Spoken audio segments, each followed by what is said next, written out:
Nossos dois assuntos do vídeo de hoje. Em primeiro lugar, eu não posso deixar de falar da promiscuidade que está praticamente, ou tá, não é? Praticamente está evidente entre Poder Executivo, Governo Federal e Poder Judiciário, Supremo Tribunal Federal, com essa troca que está ocorrendo de ministro da Justiça para o Supremo e o Supremo mandando um novo ministro da Justiça. Isso está errado, eu vou comentar sobre isso, é uma questão séria e perigosa para o nosso país. O segundo ponto diz respeito à indústria automobilística nacional. Está todo mundo reclamando que os carros estão cada vez mais caros e piores, e eu vou dizer o seguinte: as montadoras brasileiras estão produzindo cada vez menos, e isso é preocupante. Acredito que além da Ford, outras empresas do ramo vão acompanhar a montadora norte-americana na saída do Brasil, e eu vou apontar dois indicadores que demonstram isso. Meu nome é Eduardo Starosta e esse é o canal Fora de Curva. O negócio é o seguinte: segundo o jornal Estado de São Paulo, mais conhecido como Estadão, o Planalto, o Palácio do Planalto, ou seja, a sede do governo federal, avisou que o ex-ministro da Suprema Corte, o Ricardo Lewandowski, vai assumir a posição de ministro da Justiça do governo atual. Há alguns meses atrás, acho que foi outubro, novembro, eu fiz um comentário aqui no Fora de Curva criticando a escolha do ainda ministro da Justiça, Flávio Dino, para o Supremo, porque ele é uma pessoa afora as minhas discordâncias ideológicas dele, mas respeitando isso democraticamente, não se pode descaracterizar que ele é uma pessoa com ideias muito claras e lado político muito definido. E quando um homem assim sai de uma posição política e vai para uma posição de ministro do Supremo Tribunal Federal, será que ele vai ter condições de desincorporar da personalidade dele anos e anos, décadas e décadas de militância política muito clara e por vezes muito agressiva e chegar numa Corte Suprema primeiramente para julgar as pessoas em tese sob o ponto de vista da neutralidade? Lembrando aquela venda nos olhos da estátua da deusa da justiça que está na frente exatamente do Supremo Tribunal Federal. Será que ele vai realmente conseguir fazer isso? Ou seus ranços, seus vícios ideológicos vão falar mais alto na hora que ele for julgar as matérias que a ele couber, tanto monocraticamente, que é um erro, espero que o Senado acabe de uma vez com isso, e mesmo no colegiado dos 11 ministros que compõem o STF. Então, reafirmando, acho que o ministro Flávio Dino, ministro ou do governo ou da Suprema Corte, foi e é um mal para o país na posição que ele vai passar a ocupar de maneira mais prática após o recesso do judiciário. Por outro lado, nós temos Ricardo Lewandowski, que há alguns meses completou 75 anos e foi obrigado a abandonar a toga do STF, de ministro do STF, ficou um tempo descansando, tirou umas merecidas férias e agora está confirmado, pelo menos dadas as informações do Estado de São Paulo, que vai assumir nos próximos dias o Ministério da Justiça e está negociando cargos para ver quem vai ser secretário executivo dele e outros postos chaves que o PT quer manter dentro da sua alçada, mas isso são discussões secundárias. O debate principal disso aí, gente, é que ministro da Justiça indo para o STF e ministro do STF indo para o Ministério da Justiça, que é poder executivo, significa nada mais nada menos do que promiscuidade entre poderes. Vamos lembrar, a Constituição deixa bem claro, o Estado é formado pelos três poderes, legislativo, executivo e judiciário. Todos eles têm que operar, têm que trabalhar em equilíbrio e harmonia e independentemente. Se nós temos essa troca de figurinha, acabou pelo menos a independência entre executivo e judiciário. Isso sim, claro, representa um desequilíbrio nas relações de poder aqui no Brasil. Olha, eu não estou dizendo que Ricardo Lewandowski não deva procurar novos objetivos profissionais depois de se aposentar do STF, a aposentadoria compulsória, diga-se de passagem. Porém, essa atividade profissional que ele vai exercer, ou poderia querer exercer, não pode prejudicar a estrutura do Estado brasileiro e está prejudicando.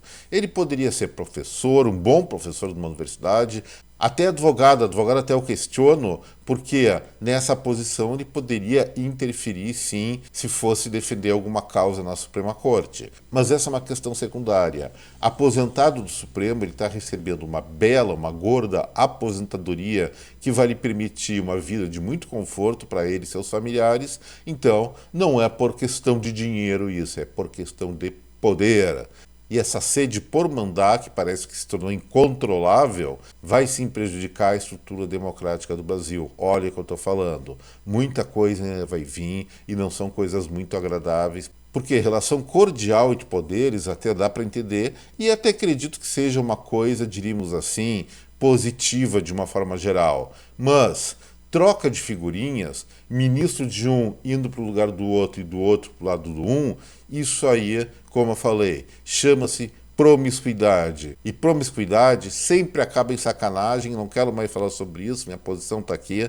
Sou contra ainda Flávio Dino no Supremo e sou mais contra agora Ricardo Lewandowski como ministro da Justiça, apesar de não ter poder decisório para isso, mas nós temos que assistir barbarizados uns assintes desses, umas pachorras dessa contra a vida pública brasileira. E agora vamos para o segundo tema do vídeo.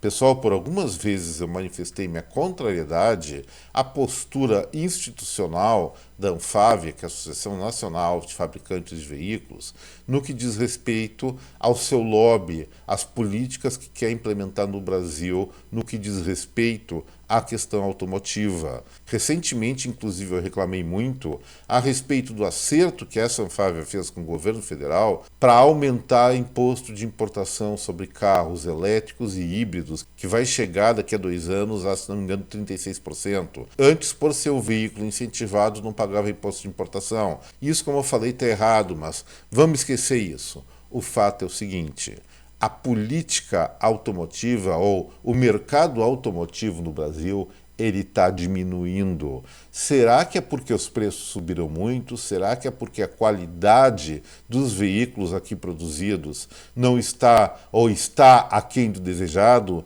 Olha só uns números que eu encontrei, eu quero compartilhar isso com vocês para mostrar aonde eu quero chegar e a gravidade da situação.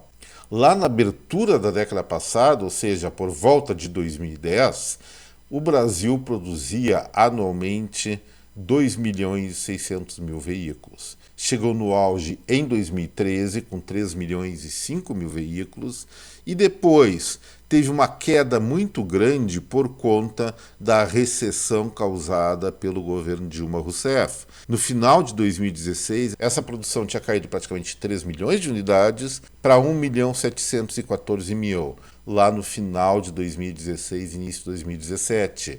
Isso representa uma retração de 43%. Depois, já no governo Temer, houve um início de recuperação, subiu para 2.438.000 veículos produzidos em 12 meses, analisados, estou falando. Com a pandemia, novamente a produção desabou para 1.584.000 e com a recuperação agora em 2023, nós deveríamos pelo menos voltar ao patamar do início da década passada. Melhor seria ter um consumo de veículos superior a qualquer série histórica. O que acontece? Pandemia não existe mais. De acordo com as fontes governamentais, que eu discordo, o Brasil está com uma economia em franco crescimento. Aqui no Falar de Curva a gente vê que não é bem assim. Mas o que aconteceu? A produção fechada de veículos, carros de todo o Brasil em 2023 fechou em 1.780.000 unidades. Isso é 40,7% inferior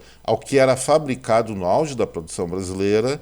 E em relação ao período imediatamente anterior à pandemia, lá pelo final de 2019, a queda chegou a praticamente 27%. Gente, como eu falei, atualmente não existe nenhum aspecto extraordinário que limite o consumo de carro por parte dos brasileiros. 2 hipóteses, ou 3 hipóteses. 1, o carro está muito caro.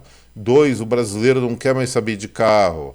E 3, alguma questão na conjuntura econômica brasileira. Até pode dizer que os juros, a Selic, está muito alta ainda, mas isso não impede que as montadoras, com seus próprios bancos, façam financiamentos razoáveis para escoar essa produção, que também vem caindo nos últimos meses.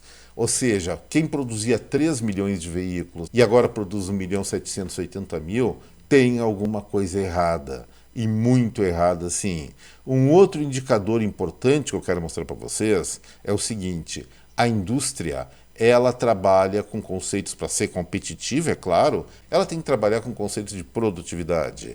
E vamos pensar o seguinte: produtividade mais óbvia que existe é os trabalhadores em relação à produção. Em dezembro agora de 2023, segundo a Anfávia, a indústria automotiva brasileira contratava de maneira direta, não é emprego indireto, é direto mesmo, 100.645 trabalhadores, vendo que a produção nos últimos meses, como eu falei, foi de 1.760.000 veículos. Isso significa que, por mês, em média, cada trabalhador produz 1,47 veículos, quase um veículo e meio. Como que era isso no passado recente? Para ter uma ideia, lá no início da década passada, janeiro de 2010, essa produtividade era: cada trabalhador gerava 2,03 carros. O que significa isso? Queda da produtividade dos trabalhadores da indústria automotiva. Ao invés de aumentar a intensidade de produção, simplesmente aqui no Brasil as coisas andaram em marcha ré praticamente nos últimos 13 anos. A queda de produtividade nesse período foi de 27%. Esses dados eu estou mostrando no gráfico aí que está na frente da minha cara já há algum tempo e é muito esclarecedor. Gente, produção em queda e parece que é consistente. Junto com isso, a produtividade do trabalho caindo. E o que isso aí vai significar no futuro? Em primeiro lugar, mais demissões. E em segundo lugar, evidentemente, se não houver uma reviravolta no setor, e pode haver, porque o Brasil, sim, estruturalmente tem condições de consumir mais carros, não está, por questões econômicas, pelo preço do veículo e também pela qualidade do que está se oferecendo, mas condições existem, não havendo uma reviravolta, o futuro é simplesmente nós observarmos, assistirmos mais alguns históricos abandonos de montadoras aqui no Brasil. Isso pode acontecer agora em 2024, talvez em 2025, mas se não houver uma mudança da política setorial, e eu não estou falando da política do governo, estou falando da ideia de gestão, da ideia de produção, do conglomerado de indústrias automotivas se reúne em torno da Anfávia. Eles tiveram uma ideia na época da pandemia de realmente reduzir produção, aumentar o preço do carro, mantendo margem, mas isso não dura para sempre. Eles sim têm que ser produtivos, como todo o resto do mundo é, senão as fábricas aqui vão acabar fechando. E lamentavelmente é isso que eu tenho a dizer sobre o assunto. Encerrando o vídeo de hoje, lembro a cada um de vocês não esquecer do like, do compartilhamento, e aos que assistem fora de curva pela primeira vez, eu faço meu convite para a inscrição no canal. Um forte abraço a cada um de vocês, até breve, tchau, gente.